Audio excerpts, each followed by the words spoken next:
পঞ্চম শ্রেণীর প্রিয় শিক্ষার্থী সালদার স্যার ইউটিউব চ্যানেল থেকে তোমাদের সবাইকে স্বাগতম। আজকে তোমাদের আরেকটি নতুন ভিডিও নিয়ে এসেছি, বাংলা মডেল প্রশ্ন। এটা স্কুলের প্রশ্ন 2024, যে প্রশ্নটি তোমাদের 20 মার্কের প্রশ্ন ছিল, আর এখন তোমাদের 30 মার্কের ওই প্রশ্নের উপর ভিত্তি করে 2025 সনে যে প্রশ্ন আসতে পারে তার একটি প্রশ্ন আমি দেখাবো, সেট নম্বর 1, এবং 30 মার্কের প্রশ্ন এবং সম্পূর্ণ সমাধান। আর তোমরা দ্বিতীয় পর্যায়ক্রমিক মূল্যায়নের এই সেটটি বিশ্লেষণ সহ আমি সম্পূর্ণ সমাধান দেখাবো এই ভিডিওতে। কাজে তোমরা যারা এখনও আমার চ্যানেলটিকে সাবস্ক্রাইব করোনি তারা এখনই চ্যানেলটিকে সাবস্ক্রাইব করে বেল আইকনটি প্রেস করে দাও, যাতে এরকম আরও অনেক ভিডিও তোমরা দেখতে পাও। দেখতে পাচ্ছ পঞ্চম শ্রেণী দ্বিতীয় পর্যায়ক্রমিক মূল্যায়ন, পূর্ণমান হচ্ছে 30 মার্ক এবং সময় থাকবে তোমাদের 60 মিনিট। আমি এখানে সিলেবাস দেখাবো, নম্বর, বিভাজন অর্থাৎ পূর্ণাঙ্গ একটা প্রশ্ন কোথায় কত নম্বর আসে সেগুলি দেখাবো, অর্থাৎ সামগ্রিক বিশ্লেষণ, সমস্ত প্রশ্নের উত্তরেই দেখাবো, একটা সাজেশন বলতে পারো। আশা করি পর্যায়ক্রমে তোমরা যদি আমার চ্যানেলটাকে ফলো করো তাহলে 100% সাফল্য আসবেই, অর্থাৎ তোমাদের 100% কমন বাঁধবেই। তো সরাসরি চলে যাচ্ছি আমরা এবার সিলেবাসে। প্রথমে আলোচনার শুরুতে তোমাদের প্রথম যেটা আছে সেটা হচ্ছে মাঠ মানে চুট পাতাবাহারের, তারপর 8-9 নম্বর পাহাড়িয়া বর্ষার সুরে, 10 নম্বর লিমেরিক, 11 নম্বর ঝড়, তারপরে 12 নম্বর মধু আনতে বাঘের মুখে, 13 মায়াতরু, এবং 14 হচ্ছে ফণিমনসা বনের পরি, 15 বৃষ্টি পরে টাপুর টুপুর বোকা কুমিরের কথা। এই হচ্ছে তোমার পাতাবাহার থেকে নেওয়া। আর ভাষাভার থেকে লিঙ্গ, বচন, রচনা আর চিঠি, এই টোটাল মিলেই তোমাদের কিন্তু সেকেন্ড ইউনিট বা দ্বিতীয় পর্যায়ক্রমিক মূল্যায়নের সিলেবাস। এবার আমরা প্রশ্নটা দেখি, যেটা একটা স্কুলের প্রশ্ন। সেকেন্ড সামেটিভ এভালুয়েশন, দেখতে পাচ্ছ সঠিক উত্তরটি নির্বাচন করো। এখানে 5 মার্ক আছে, 1-এ 5টি প্রশ্ন, 2-এ 2-1 বাক্যে উত্তর দাও, এখানেও 5টি, 5-5 10 মার্ক। আর 3 নম্বরে হচ্ছে তোমার 2 মার্কের প্রশ্ন অথবা আকারে তোমাদের এখানে সেট করা আছে, তো এখানে 4, তাহলে 10 আর 4 14, 14 আর নির্দেশ অনুসারে উত্তর দাও। যেমন লিঙ্গ পরিবর্তন, এখানে 5টি আছে, 2.5 মার্ক। তারপরে এলোমেলো বর্ণ, এখানে 5টি আছে, 2.5 মার্ক, 2.5 5। আর এখানে হচ্ছে 10, 15 আর 4, 10, 15 আর 4 19, বাক্য রচনা 4, 23, তারপরে বিপরীত শব্দ 2.5, 25.5, এবং তোমাদের 8 নম্বরে যেটা হচ্ছে ধরো এখানে 5 মার্ক। 5 মার্কের জায়গায় আমরা এখানে একটা কাজ করবো, তোমরা এখানে 4টি দিবে, বিপরীত শব্দ, তাইলেই তো হয়ে গেল, বা যে কোনো একটি 4টি দিলে টোটাল 30 মার্কের প্রশ্ন। যাই হোক, এরপর সরাসরি আমরা প্রশ্নের উত্তরগুলি দেখব, কিন্তু তার আগে প্রশ্নগুলি একটু বড় করে দেখিয়ে দিই। এই যে 2 নম্বর, এই 3 নম্বর, এই 4 নম্বর, 5, 6, 7, 8। সরাসরি আমরা চলে যাব এখন 1 নম্বরের উত্তর। মায়াতরু কবিতাটি কবির ভানুমতির মাঠ, এটা রুদ্র বসন্ত ডিহং নদীর বাঁকে না রক্তসন্ধ্যা কাব্যগ্রন্থ থেকে নেওয়া আছে, ডিহং নদীর বাঁকে, অর্থাৎ আমার উত্তর হবে এই যে এটা, ঠিক আছে, এটাকে। তারপরের প্রশ্ন, বাদলা হাওয়ায় মনে পড়ে, কিসের কথা মনে পড়ে? আসলে ছেলেবেলার দিনের কথা মনে পড়ে। এরপরে রাস্তা থেকে ঝুড়ি গাড়ির শৈশবের হাঁক শোনা যাচ্ছে, এটা মূলত কি? উত্তর হবে গরুতে টানা গাড়ির, অর্থাৎ গরুতে টানা, এখানে উত্তর হবে। এরপরে আমরা যদি 4 নম্বর, যখন ঝড় ওঠে তখন আকাশ থাকে কি? তখন আকাশ থাকে কালো, এখানে আসলে এটা উত্তর হবে, ঠিক আছে, কালো, কালো কই, এই যে কালো। তারপর বৃষ্টি হলে গাছটি কি? জ্বর হতো, মূলত জ্বর হতো, তাহলে জ্বরটা হচ্ছে এটা, এটা তোমরা ঠিক মেরে দিবে। এরপরের প্রশ্ন আমরা চলে যাই 2 নম্বর, 2-1 বাক্য উত্তর দাও। ছোট্ট ফণিমনসা গাছের মনে কেন শান্তি ছিল না? ছোট্ট ফণিমনসা গাছের মনে শান্তি ছিল না কারণ সে আলো এবং জলের অভাবে বড় হতে পারছিল না। তারপরে আলো এবং অন্ধকার একই গাছে দুরকম চেহারা তোমার চোখে কিভাবে ধরা পড়ে? আলোয় গাছটি উজ্জ্বল এবং প্রাণবন্ত মনে হয়, কিন্তু অন্ধকারে তা মলিন এবং ছায়াময় মনে হয়। বাংলার বাঘ নামে কে পরিচিত? বাংলার বাঘ নামে সুভাষচন্দ্র বসুকে পরিচিত করা হয়। আখ চাষের সময় কুমির কেন কি ফন্দি এঁটেছিল? আখ চাষের সময় কুমির ভেবেছিল মানুষদের ভয় দেখিয়ে সে আখ চাষ বন্ধ করবে। বৃষ্টি পরে টাপুটুপুর কবিতাটি কার, কোন কবিতার বই থেকে নেওয়া হয়েছে? বৃষ্টি পরে টাপুটুপুর কবিতাটি লেখক সুকুমার রায়ের আবোল তাবোল কাব্যগ্রন্থ থেকে নেওয়া হয়েছে। এরপর 3 নম্বরের প্রশ্ন, নিচের প্রশ্নগুলোর উত্তর 8-10টি বাক্য উত্তর, অর্থাৎ 2 মার্কের প্রশ্ন। আমরা যদি দেখি 3-1, কবির কাছে মাঠ বলতে যা বোঝায় তার যে কোনো 3টি ভাবনা মাঠ মানে ছুট কবিতা থেকে বুঝে নিয়ে লেখো, ছুট অর্থে কবি যা যা বলেছেন তা লেখো। হ্যাঁ, তাহলে দেখো, পালিয়ে গেলে অনেক দূরে, এখানে ছোট্ট বাচ্চাটি পালিয়ে গেল, সে ঝড়ের শব্দ ভয় পেয়ে চোখ বন্ধ করে ভাবনার জগতে পালিয়ে যায়। সেভাবে ঝড় তাকে তুলে নিয়ে যাচ্ছে দূরে কোথাও।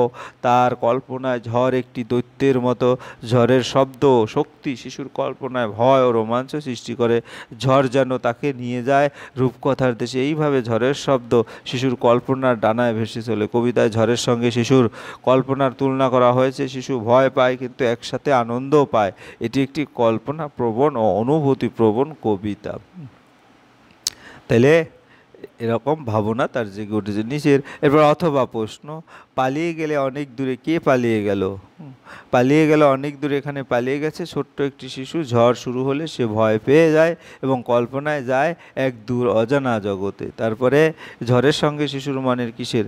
হ্যাঁ, তাহলে ঝড়ের গর্জন, হাওয়া, অন্ধকার শিশুর মনে এক ধরনের কল্পনার সৃষ্টি করে। সেভাবে ঝড় তাকে তুলে নিয়ে যাবে রূপকথার রাজ্যে বা অন্য কোনো আশ্চর্য জায়গায়। কবিতায় ঝড়ের শব্দ পরিস্থিতির সঙ্গে শিশুর কল্পনার ডানায় ভেসে যাওয়া অনুভব মিলে গেছে। এই কবিতায় ঝড়কে শিশু কল্পনা শক্তির জোয়ার হিসেবে উপস্থাপন করা হয়েছে। ঝড়ের বাস্তব ভয় শিশুর মনে মিশে যায় এক কল্পনা লোকের আবেগে। তাই শিশুর মনে ঝড় একটি রহস্যময় রোমাঞ্চকর অভিজ্ঞতা হয়ে ওঠে।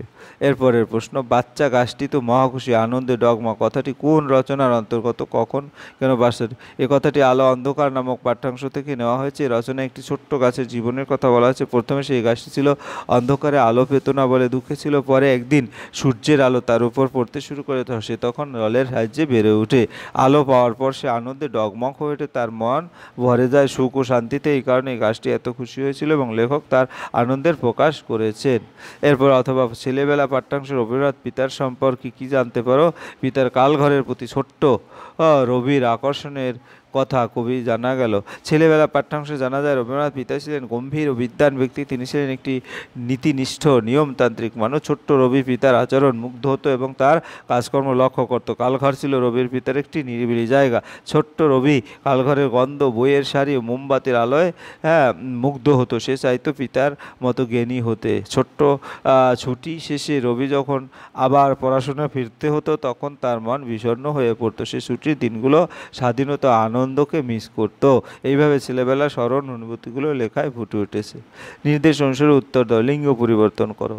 যেমন বুদ্ধিমতী, বিদ্বান, তারপরে শ্রীমান, শ্রীমতী, তারপর প্রকাশক, প্রকাশিকা, তারপর গায়ক, গায়িকা, তারপর বিদ্বান, বিদুষী। এরপর আমরা 4-5 নম্বর নিচে এলোমেলো বর্ণগুলো সাজিয়ে লেখো। হ্যাঁ, এটা কি হচ্ছে? লতাকাডাউ অর্থাৎ ডাকাত দল, তারপরে ফণি মনসা, তারপরে বিতিকিচ্ছিরি, তারপর অস্ত্রাগার, তারপরে ইউনিয়ন। এরপরে বাক্য রচনা। পতাকা, আমাদের জাতীয় পতাকায় 3টি রং আছে। মা, হ্যাঁ, বিমলা তার মায়ের কোনো কথা অবজ্ঞা করে না। দেশ, হ্যাঁ, সুরেশ বাবু দেশ থেকে কাল ফিরছেন। মুক্তি, পাখিরা খাঁচা থেকে সর্বদাই মুক্তি চায়। ব্যায়াম, প্রতিদিন সকালবেলা ব্যায়াম করলে শরীর সুস্থ থাকে। বিপরীত শব্দ। আড়াল, প্রকাশ, দরিদ্র, ধনী, কোমল, কঠিন, দুঃখ, সুখ, পণ্ডিত, অজ্ঞ। এরপরে তোমার যে কোনো একটি প্রশ্নের উত্তর দাও। শীতের দিনে অভিজ্ঞতা, সরস্বতী পূজা, রবীন্দ্রনাথ ঠাকুর বিষয়ে। আমি শীতের দিনে অভিজ্ঞতার কথা বলেছি। শীতের সকাল খুবই সুন্দর ও শান্ত, কুয়াশাচ্ছন্ন চাদরে ঢাকা মাঠঘাট, গাছপালা, বাড়িঘর এক অনন্য রূপ পায়। আমরা শীতকালে গরম জামা কাপড় পরি, সকালবেলা রোদ পোহাতে ভালোবাসি। গরম গরম খিচুড়ি, পাঁপড় ও পিঠাপুলি খেতে খুব ভালো লাগে। পাখিরা রোদে পাখা মেলে বসে থাকে। অনেকে এই সময় পিকনিকে যায়, আনন্দ করে। শীতের দিন হালকা ছোট হয় কিন্তু খুব মজাদার উপভোগ্য হয়ে ওঠে। তারপরে অনুচ্ছেদ রচনা তো আমরা দেখলাম। কোনো একটি দিনে ঝড় দেখার তোমার বন্ধুকে চিঠি জানিয়ে লেখো। প্রিয় বন্ধু তুহিন, শুভেচ্ছা নিও, কেমন আছো? অনেক দিন তোমার সঙ্গে আমার কথা হয়নি। আজ তোমাকে একটি বিশেষ দিনে অভিজ্ঞতা জানাতে বসেছি। সেদিন ছিল এক শনিবার। দুপুরবেলা হঠাৎ আকাশ কালো হয়ে গেল। পাখিরা ছুটে গাছে গাছে আশ্রয় নিতে লাগলো। বাতাসে ধুলো উড়তে শুরু করলো। হঠাৎ শুরু হলো এক প্রবল ঝড়। গাছের ডালপালা দুলতে লাগলো, জানালার কাজ হ্যাঁ কাঁপতে লাগলো। বিদ্যুৎ চমকানো আর গর্জনের শব্দে খুব ভয় পেয়ে গিয়েছিলাম। মা আমাকে বলল ঘরের ভিতরে জানালা দরজা বন্ধ করে বসে থাকতে। কিছুক্ষণ পর শুরু হলো বৃষ্টি, ঝমঝম করে নামলো জল। সেই সময় জানালা দিয়ে বাইরের দৃশ্য দেখতে খুব ভালো লাগছিল, যদিও একটু ভয়ও লাগছিল। ঝড় কিছু সময় পর থেমে যায়, কিন্তু তার স্মৃতি আমার মনে গেঁথে আছে। তুমি যদি সেই সময় এখানে থাকতে তাহলে আমরা দুজন মিলে কত মজা করতাম। এই অভিজ্ঞতা তোমার সঙ্গে ভাগ করে খুব ভালো লাগছে। শীঘ্রই তোমার চিঠি চাই। ভালো থেকো, তোমার বন্ধু রিমা। 7ই মে 2025, কলকাতা। এই হচ্ছে তোমার টোটাল যে প্রশ্ন এবং তার সম্পূর্ণ সমাধান। আশা করি এরকম করে আরও 3 থেকে 4টি সেট আমি দেবো। তোমরা যদি আমার চ্যানেলটি সাবস্ক্রাইব রাখো, সমস্ত প্রশ্ন এবং তার সমাধান দেখে ভালো একটা প্রস্তুতি নিতে পারবে। পরিশেষে বলবো, তোমরা যারা এখনও চ্যানেলটিকে সাবস্ক্রাইব না করে আমার ভিডিওগুলি দেখছো, প্লিজ প্লিজ প্লিজ চ্যানেলটিকে সাবস্ক্রাইব করে বেল আইকনটি প্রেস করে দাও। ভিডিওটি দেখার জন্য অসংখ্য ধন্যবাদ। ভিডিওটি ভালো লাগলে লাইক, কমেন্ট, শেয়ার করতে ভুলবে না। আজ এই পর্যন্তই। ধন্যবাদ সবাইকে।